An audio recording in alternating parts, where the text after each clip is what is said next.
Hello learners, good morning. Welcome back in your YouTube channel M academy. आपका स्वागत है अपने यूट्यूब चैनल एम एकेडमी और आज का टॉप 20 जीके सीरीज में आपका स्वागत है। तो चलिए हम आज का सेशन शुरू करेंगे। सेशन शुरू करने से पहले अगर आप चैनल पर नए हैं तो चैनल को सब्सक्राइब करिए, शेयर करिए और साथ ही साथ बेल आइकन दबा लीजिए ताकि आपको अगले वीडियो का अपडेट भी मिलता रहे।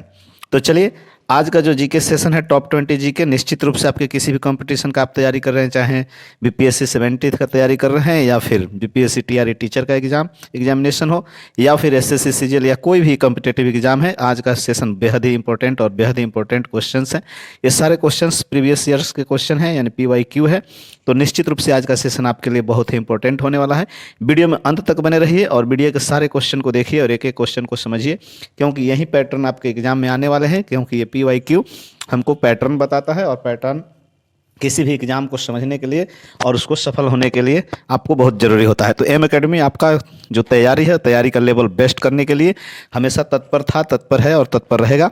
आप बस एम एकेडमी परिवार का हिस्सा बनिए और इस चैनल को और बढ़ाइए और सब्सक्राइब करिए। तो चलिए आज का सेशन शुरू करते हैं और आज के सेशन में पहला क्वेश्चन आपके सामने रहा। क्वेश्चन है वायु एक यौगिक है, तत्व है, मिश्रण है या फिर विद्युत अपघटन है। वायु क्या है यानी एयर, वायु क्या है? यौगिक है, तत्व है, विद्युत अपघटन है या मिश्रण है। तो देखिए विद्युत अपघटन नहीं है, गलत ऑप्शन है। इसका बी ऑप्शन तत्व, ये भी नहीं है, ये भी गलत है। इसका ऑप्शन ए यौगिक, ये भी गलत है। इसका सही ऑप्शन है सी मिश्रण, यानी वायु जो है ना अलग अलग गैसों का मिश्रण है। वायु में आपको पता है oxygen, carbon dioxide, carbon monoxide है ना, और साथ साथ नाइट्रोजन, बहुत सारी गैसों का ये मिश्रण है। तो इसलिए वायु एक मिश्रण है और ये PYQ है ना, प्रीवियस ईयर क्वेश्चन है। तो निश्चित रूप से आप इस क्वेश्चन को आप देख सकते हैं, लेवल देख सकते हैं।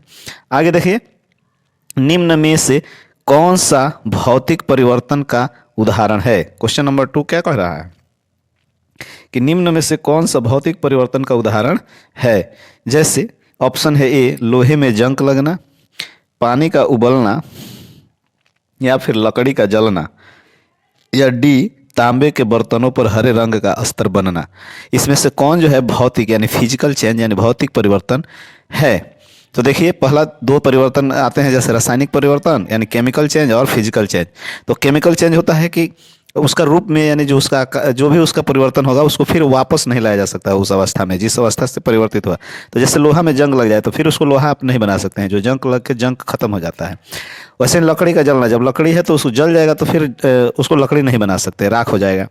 तांबे में जो हरे रंग का परिवर्तन, हरे रंग का जो अस्तर बन जाता है यानी वो तांबे का जंग होता है, तो वो भी वापस नहीं होगा। इसलिए ये सब ऑप्शन गलत हैं।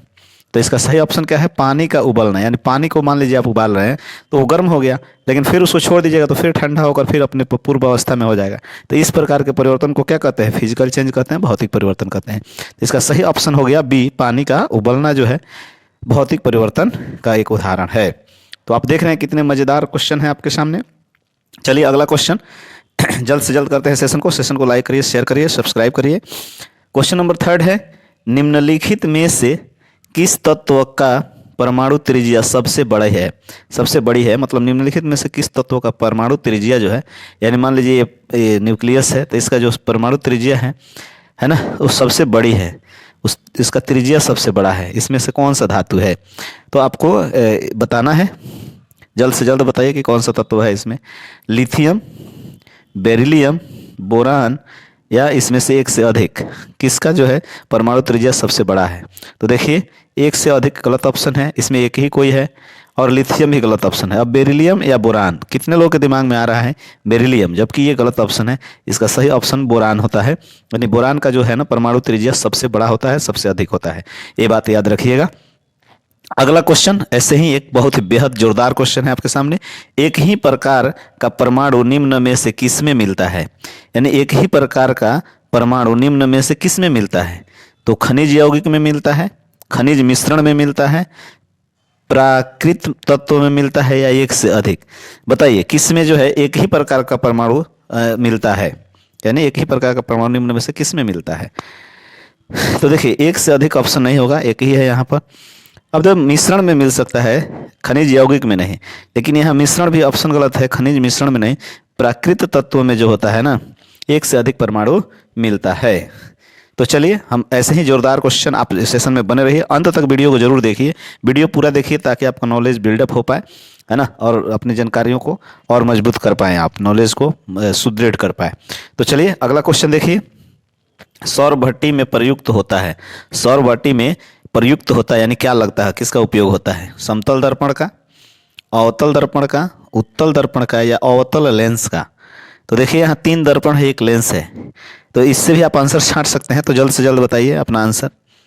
जी नहीं, चलिए मैं बताता हूँ। देखिए लेंस देखकर कितने लोग बता रहे हैं, लेकिन ये लेंस नहीं होगा, गलत ऑप्शन है। उत्तल दर्पण और समतल दर्पण, तो समतल दर्पण का भी उपयोग नहीं होता है और उत्तल दर्पण का भी उपयोग नहीं होता है। इसका सही ऑप्शन बी है। अवतल दर्पण का जो उपयोग होता है यानी प्रयुक्त होता है किसमें? सौर भट्टी में अधिक ऊर्जा बनाने के लिए, अधिक ऊर्जा प्राप्त करने के लिए अवतल दर्पण का प्रयोग किया जाता है सौर भट्टी में, याद रखिएगा। अगला क्वेश्चन है, निम्नलिखित में कौन वैकल्पिक ऊर्जा का सबसे बड़ा भंडार है? यानी निम्न में कौन वैकल्पिक ऊर्जा का सबसे बड़ा भंडार है? फ्यूचर में वैकल्पिक ऊर्जा के तौर पर आप किसको देखते हैं? ऑप्शन है सौर ऊर्जा, ज्वारीय ऊर्जा, भू ऊष्मीय ऊर्जा या परमाणु ऊर्जा। तो देखिए ज्वारीय ऊर्जा गलत है, भू ऊष्मीय ऊर्जा गलत है। यहाँ जो परमाणु ऊर्जा और सौर ऊर्जा, तो परमाणु ऊर्जा भी लिमिट है।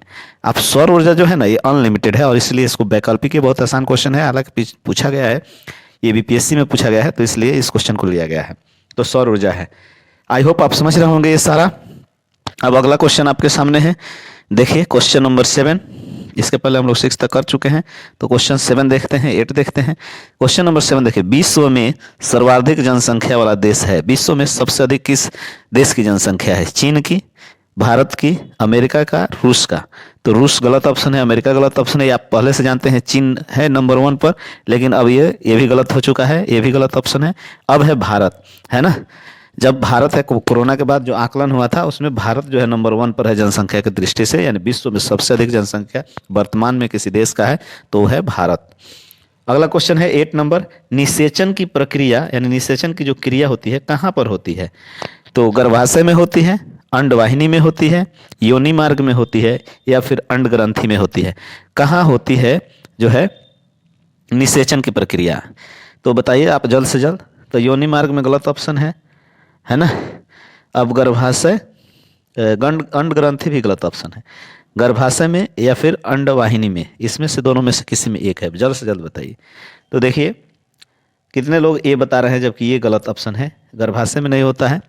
निषेचन की प्रक्रिया जो होती है ना वो अंडवाहिनी में होता है। सॉरी ये गलत नहीं, ये सही है, बी ऑप्शन सही है इसका। निषेचन की प्रक्रिया जो है ना अंडवाहिनी में होती है, यानी बी, ऑप्शन बी इसका सही है, याद रखिएगा।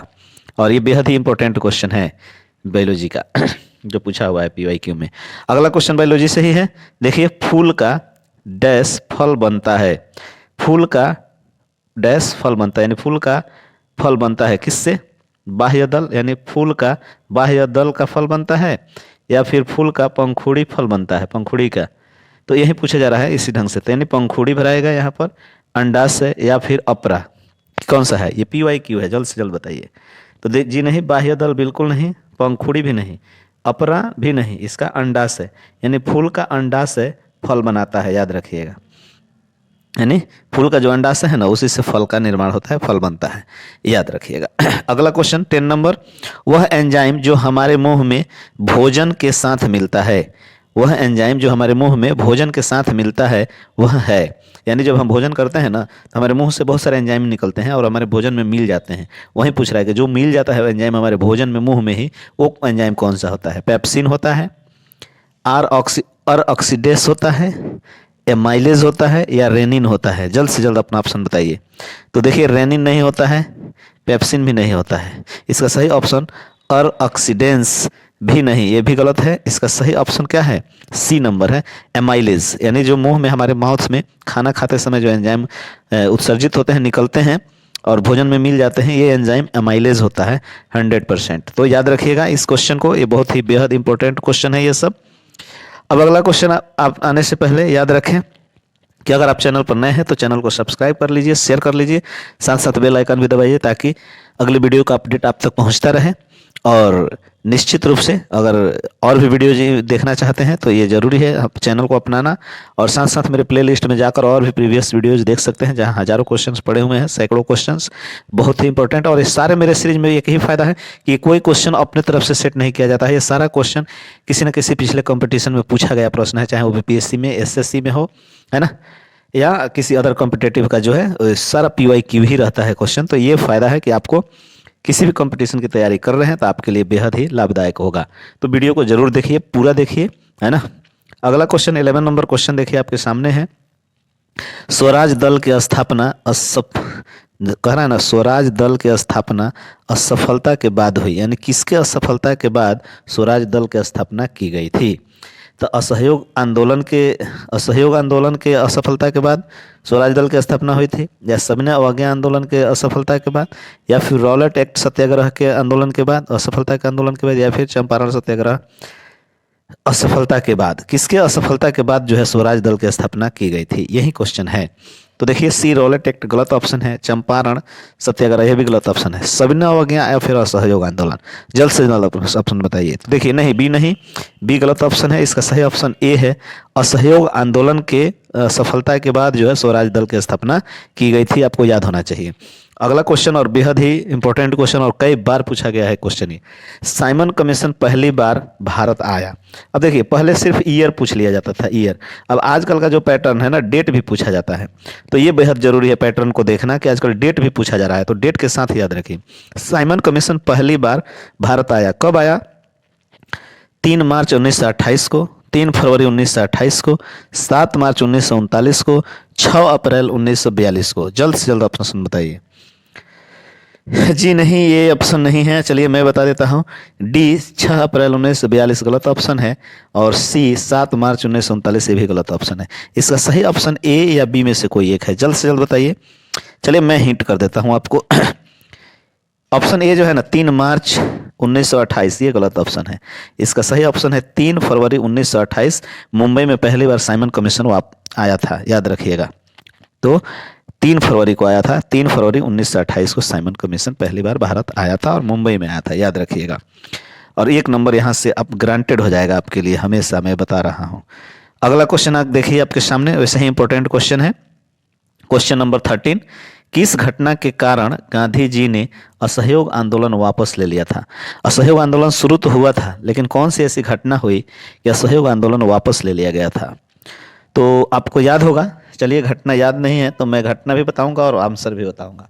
देखिए जब 1920 में असहयोग आंदोलन नॉन कोऑपरेशन मूवमेंट चलाया गया, तो इसमें हुआ ये कि 2 साल तक ये आंदोलन जारी रहा, लेकिन 1922 में एक कांड हुआ, चौरी चौरा कांड, है ना, जिसमें थाने में ही लगभग कई पुलिसकर्मियों को वहाँ के लोगों ने क्या कर दिया, उनको जला दिया था, और ये बेहद ही दुखद घटना हुई थी। इसके बाद गांधी जी ने बहुत हतप्रद हुए गांधी जी, और अपने असहयोग आंदोलन को बंद कर दिया, रोक दिया। तो ये वही घटना है चौरी कांड, जो गोरखपुर जाते समय पड़ता है रास्ते में, याद रखिएगा। तो यही ऑप्शन सही है, सी नंबर, बाकी सभी ऑप्शन क्या है, गलत है। तो इसका सही ऑप्शन चौरी चौरा कांड के बाद जो है, हत्याकांड के बाद गांधी जी ने असहयोग आंदोलन वापस ले लिया था। अगला 14 नंबर क्वेश्चन देखिए, रविंद्रनाथ टैगोर ने अपनी नाइटहुड की उपाधि किस कारण से त्याग दी थी? यानी रविंद्रनाथ टैगोर अपनी नाइटहुड की, जो उनको अंग्रेजों ने नाइटहुड की उपाधि दिया था, उसको उन्होंने त्याग दिया था, है ना, वापस कर दिया था, किस घटना के बाद? तो भगत सिंह की फांसी के कारण वापस किया था, जलियांवाला बाग हत्याकांड के कारण, या चौरी चौरा हत्याकांड के कारण, या मुजफ्फरपुर हत्याकांड के कारण? किस कारण से उन्होंने अपना नाइटहुड की उपाधि त्यागी थी? तो देखिए चौरी चौरा कांड हत्याकांड के कारण नहीं, मुजफ्फरपुर हत्याकांड के कारण नहीं, यहाँ भगत सिंह के फांसी के कारण। तो ये ऑप्शन गलत है, इसका सही ऑप्शन बी है। जलियांवाला बाग हत्याकांड के बाद बहुत सारे नेता अपनी उपाधियों को त्यागे थे, उसमें गांधी जी भी थे, है ना, केसरे हिंद की उपाधि उन्होंने त्यागा था, और रविंद्रनाथ टैगोर ने नाइटहुड की अपनी उपाधि को त्याग दिया था, अंग्रेजों को वापस कर दिया था। तो याद रखिए हमारे देश के सभी महापुरुष बहुत सारा त्याग किए हैं, बहुत सारा कुछ किए हैं, तब जाकर हमारी आज़ादी मिली है। तो उन्हें हमें बहुत ही इज्जत से याद करना चाहिए और उनको सम्मान देना चाहिए। तो चलिए अगला क्वेश्चन आपके सामने है। 15 नंबर यानी 15 नंबर क्वेश्चन, बारदोली सत्याग्रह का सफल नेतृत्व किसने किया? बारदोली सत्याग्रह का सफल नेतृत्व किसने किया? आपको याद होगा जब गांधी जी ने भारत में पहला चंपारण सत्याग्रह किया और वो जो सफल हुआ, उसके बाद सत्याग्रह का लाइन लग गया अपने देश में। लोगों ने देखा कि ये अच्छा विकल्प है और ये सफल भी हो रहा है, तो लोग सत्याग्रह करना शुरू कर दिए थे। तो चलिए, एक उसी सिलसिला में बारदोली सत्याग्रह हुआ था, तो उसका सफल नेतृत्व यानी उसका नेतृत्व, लीडरशिप किसके हाथ में था? तो ऑप्शन है भगत सिंह के हाथ में, जवाहरलाल नेहरू के, या फिर महात्मा गांधी थे, या फिर सरदार वल्लभ भाई पटेल थे। तो याद है महात्मा गांधी फेमस हैं, लेकिन ये भगत सिंह ऑप्शन गलत है, जवाहरलाल नेहरू भी गलत है। इसका ऑप्शन सही जो होगा महात्मा गांधी या वल्लभ भाई पटेल। तो महात्मा गांधी तो वाकई सत्याग्रह को लाए और सत्याग्रह सफल भी कराए, लेकिन ये सत्याग्रह जो बारदोली सत्याग्रह है, महात्मा गांधी का लीडरशिप इसमें नहीं था, इसमें लीडरशिप था सरदार वल्लभ भाई पटेल का लीडरशिप था, और ये भी सत्याग्रह सफल हुआ था, याद रखिएगा। तो बारदोली सत्याग्रह का जो सफल नेतृत्व वल्लभ भाई पटेल ने ही किया था। क्वेश्चन नंबर 16, हिमालय का पर्वत पदीय प्रदेश है। हिमालय पर्वत का पदीय प्रदेश है, समझ में आ रहा है ना? हिमालय का पर्वत पदीय प्रदेश कौन है? हिमालय का पर्वत पदीय प्रदेश यानी सब जो हिमालय है मान लीजिए, तो इसके पद मतलब कदम, इसके जो पाँव है, पैर है, तो यही पद कहते हैं। इसी पदीय जो प्रदेश है वो कौन है, ये पूछा जा रहा है। तो कह रहा है ट्रांस हिमालय है, या फिर शिवालिक है, या फिर बृहद हिमालय है, या फिर अरावली है। तो देखिए, हिमालय का जो है ना पदीय प्रदेश जो है, पदीय प्रदेश जो है, तो इस पर्वत का जो पदीय प्रदेश है, जो क्षेत्र है, प्रदेश मतलब क्षेत्र, तो वो कौन है? तो इसमें देखिए, बृहद हिमालय नहीं है, और अरावली तो बहुत दूर है, अरावली भी नहीं है इसमें जो है ट्रांस हिमालय भी नहीं है। इसका सही ऑप्शन शिवालिक है। यहाँ जो हिमालय का पदीय क्षेत्र है ना, उसी को शिवालिक कहते हैं, तो ये शिवालिक है, और इसका सही ऑप्शन शिवालिक है। और ये क्वेश्चन कई बार पूछा गया है आपके कंपटीशन में, इसलिए मैं बोल रहा हूँ कि क्वेश्चन पर बने रहिए।